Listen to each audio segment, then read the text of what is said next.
চুয়াডাঙ্গা জীবননগরে চলছে মাটি ও বালি উত্তোলনের মহা উৎসব, প্রশাসন নীরব।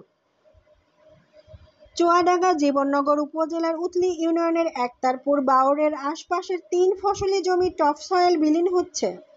ড্রেজার মেশিন বসিয়ে বালু ও মাটি উত্তোলন করে বিক্রির মহা উৎসব চলছে।